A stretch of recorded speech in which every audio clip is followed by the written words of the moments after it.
आप सभी को जोहार। हम लोगों ने कक्षा 11th के मॉडल सेट पेपर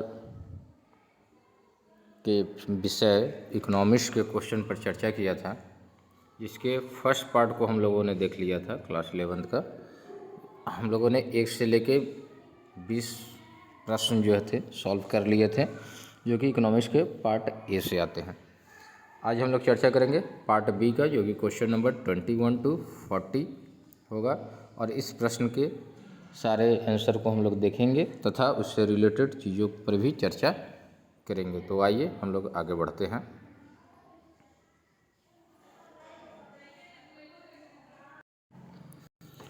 हमारा क्वेश्चन नंबर 21 से स्टार्ट करते हैं। पहला 21 नंबर प्रश्न है मॉडल सेट का। भारत में लौह एवं इस्पात उद्योग का विकास प्रारंभ हुआ, यानी कि पूछ रहा है कि when did the iron and steel industry begin to develop in India. तो जैसा कि हम लोग जानते हैं, जमशेदजी टाटा द्वारा लगाया गया जमशेदपुर में iron and steel TISCO company 1907 में लगाया गया था, जो कि 20वीं शताब्दी के प्रारंभ से स्टार्ट होता है। तो इसका राइट आंसर हो जाएगा 20वीं शताब्दी के प्रारंभ, यानी कि the beginning of 20th century. Next question number 22। भारत में डेमोग्राफिक स्टेज के बारे में पूछ रहा है कि first stage of the demographic transitions in India कब है, उसकी अवधि प्रथम सोपान की कब माना जाता है। तो हम लोग देखेंगे कि 1921 से पहले की अवधि को रखा गया है। 1921 के बाद जो है हम लोग द्वितीय सोपान में इंटर कर चुके थे। प्रथम सोपान में क्या होता है कि जन्म दर उच्च होता है, high birth rate and high death rate दोनों हाई होता है, जो कि इंडिया में बिफोर 1921 था। नेक्स्ट हम लोग प्रश्न देखें 23 प्रश्न पूछ रहा है कि भारतीय राष्ट्रीय नियोजन में प्रयुक्त शब्द पंचवर्षीय योजना किस देश से ली गई है। तो ये हमारा हो जाएगा सोवियत संघ रूस USSR से लिया गया है पंचवर्षीय योजना शब्द को। 24 क्वेश्चन है, प्रशुल्क लगाया जाता है टैरिफ की अगर हम लोग बात करें, टैरिफ और एक होता है आपका कोटा, प्रशुल्क और कोटा। ये हमारा किस चीज़ों पे लगाया जाता है। तो आयातित वस्तुओं पर, जो वस्तु आयात करते हैं दूसरे देश से हम लोग मंगाते हैं, तो उदारीकरण जब नहीं था तब प्रशुल्क और कोटा लगाया जाता था। जब उदारीकरण आया तो प्रशुल्क और कोटा को हटा दिया गया। प्रश्न ये भी होता है कि उदारीकरण में किन दो चीज़ों को हटाया गया। तो हमारा आंसर हो जाएगा प्रशुल्क और कोटा, क्योंकि ये दोनों को हम लोग विदेशी व्यापार में अवरोधक मानते हैं। Next question number 25। भारत जैसे देशों में लघु उद्योग को प्रोत्साहित करने के क्या कारण हो सकते हैं। हम लोग जानते हैं कि उद्योग जो है कुटीर उद्योग एक होता है, दूसरा हमारा लघु उद्योग है, बड़े उद्योग है। तो हमारा प्रश्न पूछ रहा है कि भारत में लघु उद्योग को बढ़ाने के, प्रोत्साहित करने के, इनकरेज करने के, उसको प्रमोट करने के क्या क्या रीजन हो सकते हैं। तो पहला रीजन दे रहा है कि निम्न पूंजी की आवश्यकता जो है इसमें काफ़ी कम होती है। दूसरा है अधिक रोजगारों का सृजन करते हैं। तीसरा है बड़े उद्योगों के साथ कंपटीशन के लिए, प्रतिस्पर्धा को बढ़ाने के में छोटे उद्योगों को हम लोग इनकरेज करते हैं, उसको प्रमोट करते हैं आगे बढ़ाने के लिए। तो हम लोग जानते हैं कि जो छोटे उद्योग होते हैं उसमें निम्न पूंजी की आवश्यकता होती है और उसमें अधिक रोजगारों का भी सृजन हो रहा है। तो छोटे उद्योग को प्रमोट करने के ये दो कारण हो सकते हैं, कारण 1 और 2। तो राइट आंसर इसका हो जाएगा सी, ये तथा 1 तथा 2 राइट आंसर हो जाएगा। नेक्स्ट हम लोग देखते हैं क्वेश्चन नंबर 26 क्वेश्चन नंबर कह रहा है कि विश्व व्यापार संगठन का गठन किस वर्ष हुआ। तो विश्व व्यापार WTO, इसको हम लोग शॉर्ट में कभी कभी पूछता है कि WTO का फुल फॉर्म क्या है, यानी कि वर्ल्ड ट्रेड ऑर्गेनाइजेशन। इसको हम लोग वर्ल्ड यानी कि विश्व ट्रेड व्यापार ऑर्गेनाइजेशन यानी कि संगठन, विश्व व्यापार संगठन या वर्ल्ड ट्रेड ऑर्गेनाइजेशन भी बोलते हैं। तो वर्ल्ड ट्रेड ऑर्गेनाइजेशन का अगर हम लोग देखें कि इसका गठन कब किया गया, तो राइट आंसर हो जाएगा 1995, 1995 में विश्व व्यापार संगठन का गठन किया गया। नेक्स्ट प्रश्न की ओर आगे बढ़ते हैं हम लोग कि नई आर्थिक नीति 1991 के 3 उपवर्ग कौन कौन से हैं। तो जैसे कि हम लोग जानते हैं कि 1991 में LPG आया था। बहुत बार आपसे LPG का भी फुल फॉर्म पूछता है। L मतलब आपका हो गया उदारीकरण, P निजीकरण और G ग्लोबलाइजेशन। यानी कि अगर हम लोग देखें तो नई आर्थिक नीति 1991 के 3 उपवर्ग है, उदारीकरण, निजीकरण और वैश्वीकरण। तो राइट आंसर हो जाएगा उपरोक्त सभी, ऑल ऑफ द एबव।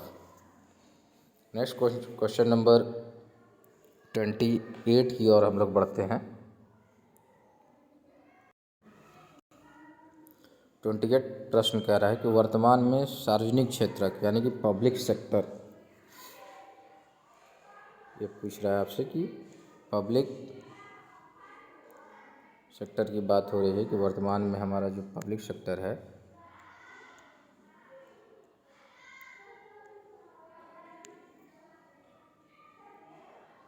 वर्तमान में सार्वजनिक क्षेत्र के लिए सुरक्षित उद्योगों की संख्या, यानी कि पब्लिक सेक्टर कितने वर्तमान में जो है सो रिजर्व्ड है।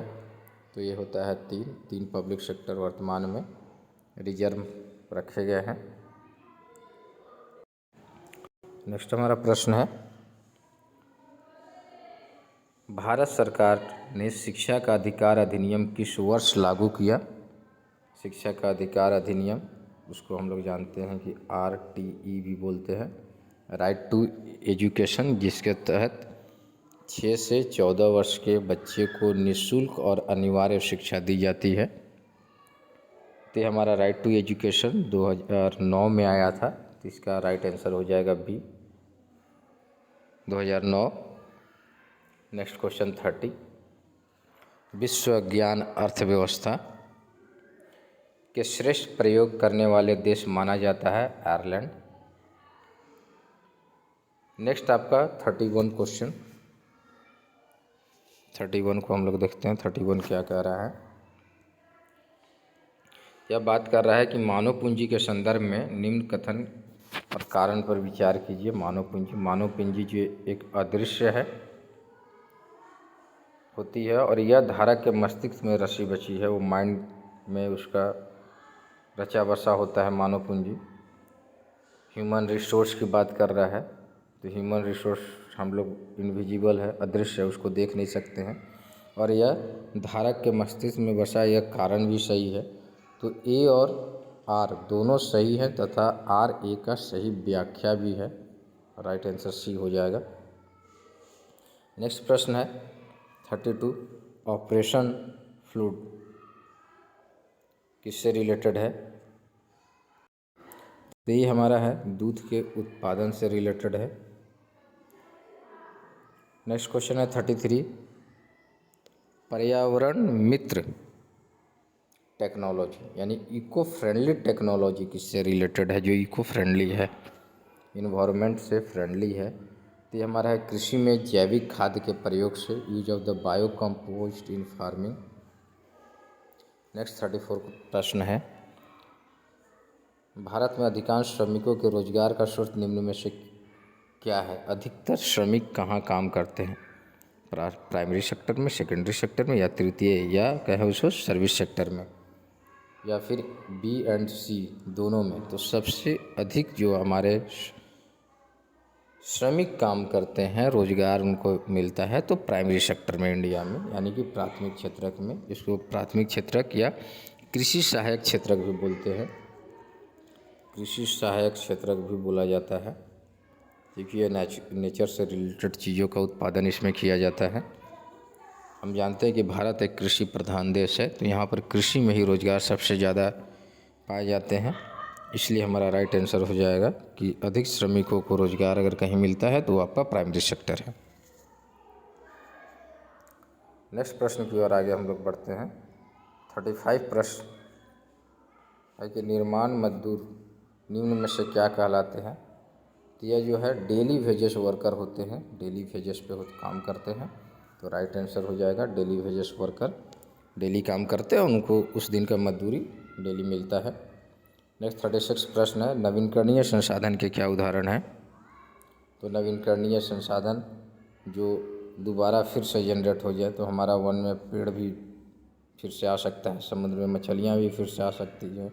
तो ए और बी दोनों राइट आंसर हो जाएगा। तो इसका राइट आंसर अगर हम लोग देखें तो C number is the right answer. C is the right answer 36 का। नेक्स्ट आगे हम लोग बढ़ते हैं क्वेश्चन नंबर 37 की ओर। 37 प्रश्न, चिपको आंदोलन का क्या उद्देश्य था। तो चिपको आंदोलन में लोग जो है पेड़ से चिपक जाते थे और पेड़ों की कटाई पर रोक लगाते थे, पेड़ को वन को काटने नहीं देते थे, इसलिए यह चिपको आंदोलन है। तो चिपको आंदोलन हिमालय पर्वत में वनों के संरक्षण करने के लिए अपनाया गया था। तो राइट आंसर ए हो जाएगा इसका। नेक्स्ट 38 प्रश्न, ग्लोबल वार्मिंग का क्या रीजन है। तो ये हम लोग सभी जानते हैं, 8, 9, 10th में से पढ़ते आ रहे हैं कि ग्लोबल वार्मिंग का जो हमारा रीजन है वो ग्रीन हाउस गैसों में वृद्धि है। तो राइट आंसर डी हो जाएगा। चीन के ग्रामीण क्षेत्रों में, नेक्स्ट प्रश्न देखते हैं कि चीन के ग्रामीण क्षेत्रों में प्रारंभ किए गए कम्यून का संबंध किससे है। तो ये हमारा सामूहिक खेती से रिलेटेड होता है, कलेक्टिव फार्मिंग से। राइट आंसर है। Question number last model set paper का लास्ट प्रश्न, क्वेश्चन नंबर 40। क्वेश्चन नंबर 40 40वां प्रश्न कह रहा है, मानव विकास के संकेतों के आधार पर निम्न में से कौन सा देश प्रथम स्थान पर है। यानी कि HDI के बेसिस पर, HDI को हम लोग बोलते हैं human development index. Human development index, बहुत बार आपसे ऐसा भी प्रश्न आ सकता है कि HDI का पूर्ण रूप क्या है, HDI का फुल फॉर्म क्या है। तो आपको इसमें टिक करना होगा ह्यूमन डेवलपमेंट इंडेक्स, मानव विकास सूचकांक। तो इसका राइट आंसर हो जाएगा HDI के अनुसार। अगर फर्स्ट प्लेस पे हम लोग देखते हैं कि कौन सा कंट्री है, तो फर्स्ट प्लेस पे चीन है। चीन इज द राइट आंसर। इस तरीके से हम लोगों ने मॉडल सेट पेपर का 40 प्रश्न को देखा। प्रश्न संख्या 1 से 20 जो है आपको पहले बता दिया गया था, और 21 से लेकर 40 तक इस वीडियो में हम लोगों ने इसको कंप्लीट किया है।